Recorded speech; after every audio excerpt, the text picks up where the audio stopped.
How you going, guys? It's Josh again. Sorry we haven't put out a video recently. We've been moving workshops recently and all that, so the car hasn't had much work done to it. Since last time we've been on camera, we've fitted the motor, we got our cast main rod shop kit, I've put the gearbox in, we've made a trans mount, mounted like the dipstick and stuff like that, put the new manifold on, we bought a new carby. We've bought a lot of stuff so far. We've got all the MSD, we've got a new shifter, stuff like that's all there. We just need to find the time to put it all in. We did have an exhaust system built, twin 3-inch with 4-inch party pipes, but we've sold that to Daniel, who's also building an XF skid car. So now we have to build another one. But yeah, that's how far we've got so far. We'll just go up in the air now.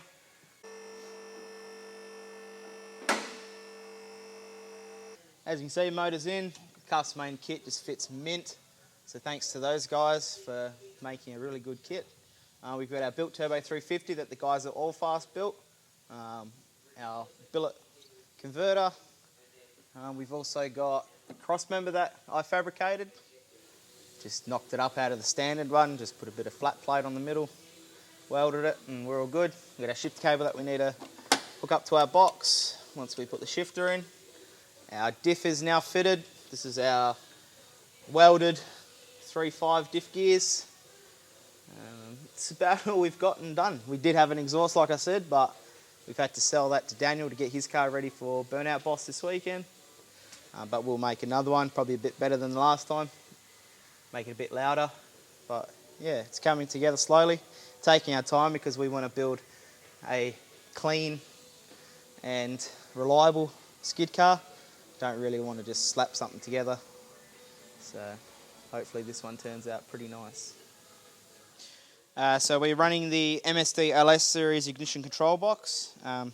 Obviously nice and easy with the carby on the LS. Comes with a plug and play wiring harness.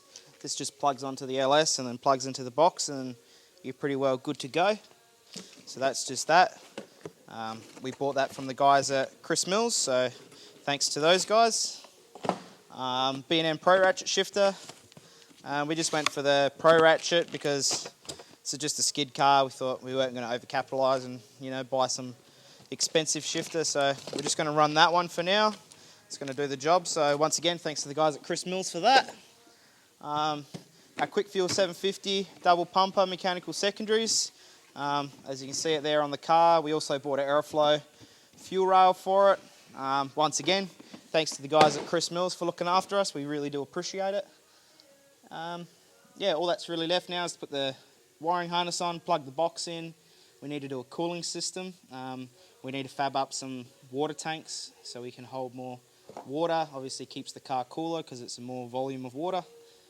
Once that's done, we finish building our exhaust like we said, plumb up a catch can, and then the motor's pretty well good to run. Put some oil in it. After that, it's just as simple as, yeah, skidding it, I guess. So hopefully we get some time when work slows down a bit. Not that it's looking like it will anytime soon, but we'll get some late nights on this thing, get it finished so we can make Skid Fest, which is in June, and hopefully we get it done before then and we can do some Whoop-Ass Wednesdays and get a feel for the old girl and get some pad time on it and, yeah, see if we can't give Daniel a run for his money. Fake ID, look out.